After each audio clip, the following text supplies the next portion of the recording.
Hello guys, welcome back to mister 3G vlogs. మరొక వీడియోలో మీ అందరికీ స్వాగతం సుస్వాగతం. నా పేరు త్రినాథ్. నేను ఇండియన్ రైల్వేలో టెక్నీషియన్గా వర్క్ చేస్తున్నాను. గైస్, ఈ వీడియోలో ఏంటంటే RRB ALP CBT1 cut off అయితే నేను చెబుతాను, ఓకేనా. అండ్ అలాగే ఆర్ఆర్బి ఏఎల్పి ఆన్సర్ కి అయితే వచ్చేసింది CBT1ది, అందరూ కూడా చెక్ చేసుకున్నారు. సో చెక్ చేసిన తర్వాత ఏంటంటే యావరేజ్ గా స్కోర్ వచ్చేసి 34, 35, 36 ఇలా వస్తున్నాయి అన్నమాట. సో మనం ఏంటంటే యావరేజ్ గా ఒక 35.5 తీసుకుందాం యావరేజ్ స్కోర్ వచ్చేసి, ఓకేనా. సో ఇదన్నమాట. ఇప్పుడు ఏంటంటే మీ రా స్కోర్ ఏదైతే నెగిటివ్ పోను మీకు వచ్చింది ప్రస్తుతం రా స్కోర్ అన్నమాట, ఓకేనా. ఏదైతే ఇప్పుడు మీ స్కోర్ చూపిస్తుందో అది నెగిటివ్ పోను రా స్కోర్ వచ్చింది. ఈ రా స్కోర్ వచ్చేసి ఫైనల్ రిజల్ట్ వచ్చినప్పుడు ఎలా పెరుగుతుంది, ఓకేనా, అది ఈ వీడియోలో మనం క్లియర్ కట్ గా తెలుసుకుందాం. ఆల్రెడీ నేను లాస్ట్ 4 days బ్యాక్ ఒక వీడియో చేసి పెట్టాను అన్నమాట. ఎవరైనా చూడకపోయింటే కనుక వెళ్ళి తప్పకుండా చూడండి. ఆ వీడియోలో మనం ఎక్స్పెక్టెడ్ కట్ ఆఫ్ అనేది ఆల్రెడీ చెప్పాము, యావరేజ్ స్కోర్ ఎంతే ఉండబోతుంది అని కూడా చెప్పాము అన్నమాట. అలాగే CBT2కి వీళ్ళందరూ రెడీ అవ్వండి అని కూడా చెప్పాము. సో ఈ వీడియోలో ఇంకొకసారి మీ అందరికీ అర్థమయ్యేలా చెప్పేస్తాను అన్నమాట. ఈ రా స్కోర్ వచ్చేసి ఎలా పెరుగుతుంది నార్మలైజేషన్ తర్వాత అనేది తెలుసుకుందాం. సో గైస్, ఇప్పుడు మీకు వచ్చింది అవుట్ ఆఫ్ 75 నెగిటివ్స్ పోను రా స్కోర్ అన్నమాట, ఓకేనా. ఒక యుఆర్ క్యాండిడేట్ రమేష్ అనే ఒక యుఆర్ క్యాండిడేట్ కి 30 మార్కులు రా స్కోర్ వచ్చింది అనుకుందాం, ఓకేనా. సో ఇప్పుడు ఏంటంటే పర్సంటైల్ తీస్తారు, 100కి తీస్తారు గైస్, ఓకేనా. అవుట్ ఆఫ్ 75 తీరు, అవుట్ ఆఫ్ 100కి తీస్తారు అన్నమాట. సో అవుట్ ఆఫ్ 100కి తీసినప్పుడు మీకు ఇంకో 10 మార్క్స్ అనేవి కలుస్తాయన్నమాట ఇక్కడ, ఓకేనా. సో ఇక్కడ వచ్చేసి మీ స్కోర్ వచ్చేసి 40 అయిపోతుంది అవుట్ ఆఫ్ 100కి చేసినప్పుడు. దానినే ప్రో రేటెడ్ మార్క్స్ అని అంటారన్నమాట, ఓకేనా. 75కి 40% 30 మార్కులు అయినప్పుడు 100కి 40% 40 మార్కులు అన్నమాట. సో ఈ 30 మార్కులు కాస్త 40 మార్కులుగా అయిపోతాయి. నెక్స్ట్ వచ్చేసి నార్మలైజ్డ్ మార్క్స్ అంటారు. నెక్స్ట్ దీని కింద అంటే మీ CBT1 ఫైనల్ రిజల్ట్ వచ్చినప్పుడు స్కోర్ కార్డ్ అనేది మీది ఇలా కనిపిస్తుంది అన్నమాట, ఓకేనా. రా మార్క్స్, ప్రోరేటెడ్ మార్క్స్, నార్మలైజేషన్ మార్క్స్, ఆ తర్వాత షార్ట్ లిస్టెడ్ ఫర్ CBT2 అని చూపిస్తుంది, ఓకే.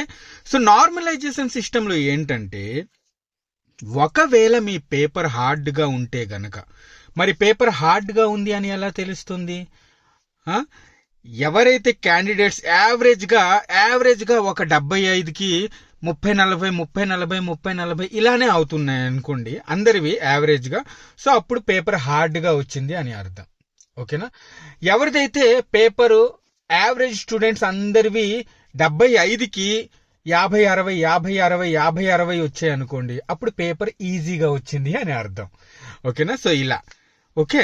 సో ఇప్పుడు పేపర్ ఉదాహరణకి మనం హార్డ్ గా వచ్చింది అనుకుందాం, ఎందుకంటే యావరేజ్ గా చాలా మందిది ఇలా వెళ్ళింది. ఉదాహరణకి చెప్తున్నాను, ఓకేనా, ఉదాహరణకి చెప్తున్నాను. సో హార్డ్ గా వచ్చింది అనుకుందాం, అప్పుడు మీ స్కోర్ అనేది ఇంకో 5 మార్కులకి పెరుగుతుంది అన్నమాట, ఓకేనా. So normalised marks after normalisation లో 45 మార్కుల వరకు వెళ్ళిపోతుంది. ఇక్కడ ఏంటంటే పేపర్ ఈజీగా వచ్చింది అనుకోండి మార్క్స్ కలవు, ఓకేనా. పేపర్ హార్డ్ గా వచ్చింది అనుకుందాం 5 మార్కులు కలుస్తాయి. అర్థం చేసుకోండి ఏం చెప్తున్నాను, ఓకేనా. పేపర్ మోడరేట్ గా వచ్చింది అనుకోండి ఇంకో 1 మార్క్ కలిసే అవకాశం ఉందన్నమాట. అప్పుడు మీ స్కోర్ 40 నుంచి 41కి వెళ్లే అవకాశం ఉంది. సో పేపర్ హార్డ్ గా వచ్చింది అనుకుందాం, ఇంకో 45 మార్కులు ఇక్కడ అయిపోతుంది అన్నమాట. 5 మార్కులు కలిస్తే కనుక 45 స్కోర్ అనేది వెళ్ళిపోతుంది. సో ఫైనల్ గా మీ కట్ ఆఫ్ వచ్చేసి ఇదే, ఓకేనా, 45, ఓకేనా. దీన్నే కట్ ఆఫ్ అంటారు. దీని విధంగా కట్ ఆఫ్ అనేది తీస్తారన్నమాట. సో ఫైనల్ కట్ ఆఫ్ చూసుకున్నట్లయితే కనుక ఒక యుఆర్ క్యాండిడేట్ ది ఇక్కడ ఫైనల్ కట్ ఆఫ్ వచ్చేసి 42% నుంచి 45% వరకు వెళ్తుంది, ఓకేనా. యుఆర్ వాళ్ళ ఫైనల్ కట్ ఆఫ్ ఇంత వెళ్తుంది CBT1 కోసం. ఎవరిదైతే రా స్కోర్ 30 మార్కులు వస్తున్నాయో CBT2 కోసం ప్రిపరేషన్ స్టార్ట్ చేసేయండి. ఇప్పుడు మనం Suresh OBC candidate, OBC + SC candidate, ఓకేనా, వీళ్ళది స్కోర్ చూద్దాం. అవుట్ ఆఫ్ 75కి మీ స్కోర్ ఒకవేళ 22.5 వస్తున్నట్లయితే గనక ఇంకో 10 మార్క్స్ మీవి ప్రోరేటెడ్ మార్క్స్ గా మారడానికి యాడ్ చేసుకోవాలి, ఓకేనా. 32.5 చేసుకుందాం. ఆ తర్వాత నార్మలైజేషన్లో చెప్పినట్టు పేపర్ హార్డ్ ఉంటే కనుక 5 మార్కులు కలుస్తాయి. ఓకేనా, పేపర్ ఈజీగా ఉంటే కలవు, మోడరేట్గా వస్తే కనుక ఒక 1 మార్క్ అనేది కలిసే అవకాశం ఉంది. సో ఇక్కడ మనం ఇంకో 5 మార్క్స్ అనేవి యాడ్ చేద్దాం, 37.5. ఓకేనా, సో ఇక్కడ మనం final cut off OBC SC వాళ్ళది చూసుకున్నట్లయితే కనుక 37.5 నుంచి 38 వరకు వెళ్ళే అవకాశం ఉందన్నమాట ఫైనల్ కట్ ఆఫ్. ఓకేనా, సో ఇది నెక్స్ట్ వచ్చేసి ఇప్పుడు మనం ఎస్టీ క్యాండిడేట్ది చూద్దాం. ఎస్టీ క్యాండిడేట్స్కి మీ రా స్కోర్ ఒకవేళ 18.75 వస్తున్నట్లయితే కనుక ప్రో రేటెడ్ 100కి చేసినప్పుడు ప్రో రేటెడ్గా మీకు ఇంకో 10 మార్క్స్ కలుస్తాయి కాబట్టి ఇక్కడ 28.75 అయిపోతుంది. ఓకేనా, నార్మలైజేషన్లో ఇంకో 5 మార్కులు కలిసే అవకాశం ఉంది. ఇది అందరికీ కలదు, నేను ఉదాహరణకి మీకు అర్థం అవడం కోసం చెబుతున్నాను అంతే. ఓకేనా, అందరికీ కలవు అన్నమాట. సో ఇక్కడ మనం ఇంకో 5 మార్క్స్ వేసుకుంటే కనుక 33.75 అయిపోతాయి. ఓకేనా, సో ఇక్కడ ఫైనల్ కట్ ఆఫ్ ఎస్టీ వాళ్ళది చూసుకున్నట్లయితే కనుక 33.75 నుంచి 34 వరకు వెళ్ళే అవకాశం ఉంది. ఓకేనా, యావరేజ్గా ఇప్పుడు ఫైనల్ కట్ ఆఫ్ అయితే నేను చెప్పాను, ఇది ఇలా ఉండబోతుంది అన్నమాట. CBT 2 కోసం ఫైనల్ కట్ ఆఫ్ అనేది ఇలా ఉండబోతుంది.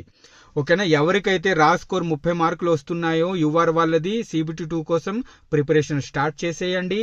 అలాగే ఎవరిదైతే రా స్కోరు ఓబీసీ వాళ్ళది ఎస్సీ వాళ్ళది 22.5 వస్తున్నాయో ప్లస్ వస్తున్నాయో ఓకేనా, వాళ్ళందరూ CBT 2 కోసం ప్రిపరేషన్ స్టార్ట్ చేసేయండి. అలాగే ఎస్టీ వాళ్ళు ఇన్ని మార్కులు వస్తున్నట్లయితే కనుక రా స్కోరు మీరు ప్రిపరేషన్ స్టార్ట్ చేసేయండి. ఇప్పుడు డౌట్ ఏంటంటే 1.5 ఒక పోస్ట్ వెనకాల 15 మందిని తీస్తారు కదా, మరి ఎలా అని.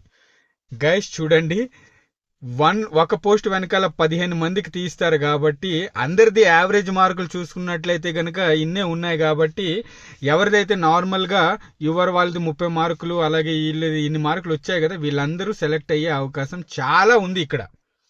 ఓకేనా, చాలా అంటే చాలా ఉంది ఇక్కడ. ఓకే, అంటే బోర్డర్లో ఉన్న వాళ్ళు కొంచెం వెయిట్ చేయండి. ఓకేనా, బోర్డర్లో ఉన్న వాళ్ళు ఎవరిదైతే బోర్డర్లో ఉన్నారో కొంచెం వెయిట్ చేయండి. బట్ ప్లస్ 30+ ఎవరిదైతే వచ్చాయో ఖచ్చితంగా 100% CBT 2 కోసం మీరు క్వాలిఫై అవుతారు. సో ప్రిపరేషన్ అనేది స్టార్ట్ చేసేయండి. ఓకేనా, అండ్ అలాగే మీ ర్యాంక్ కూడా ఒకసారి చెక్ చేసుకోండి తప్పకుండా. మీ స్కోర్ బట్టి మీ ర్యాంక్ ఎంత వస్తుంది అనేది కూడా చూడండి.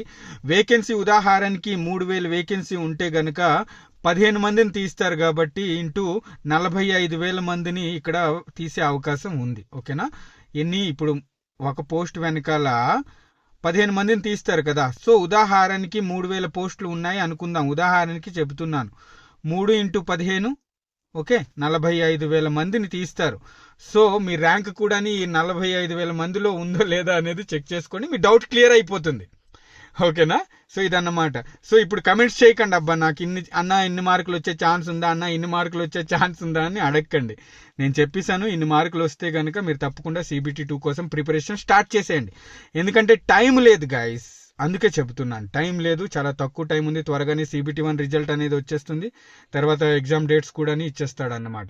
సో ఓవరాల్గా ఫైనల్ కట్ ఆఫ్ చూసుకున్నట్లయితే కనుక యువర్ వాళ్ళది ఎంత ఉండబోతోంది, ఓబీసీ వాళ్ళది ఎంత ఉండబోతోంది, అలాగే ఎస్టీ వాళ్ళది ఎంత ఉండబోతుంది. ఇప్పటికీ కూడా ఫైనల్ కట్ ఆఫ్ రా స్కోరు అంటే ఏంటి అనేది చాలా మందికి తెలియదు. రా స్కోర్ వేరు, ఫైనల్ కట్ ఆఫ్ వేరు, ఇది గుర్తుపెట్టుకోండి. ఓకేనా, రా స్కోర్ వేరు, నార్మలైజేషన్ స్కోర్ వేరు, ఫైనల్ కట్ ఆఫ్ వేరు.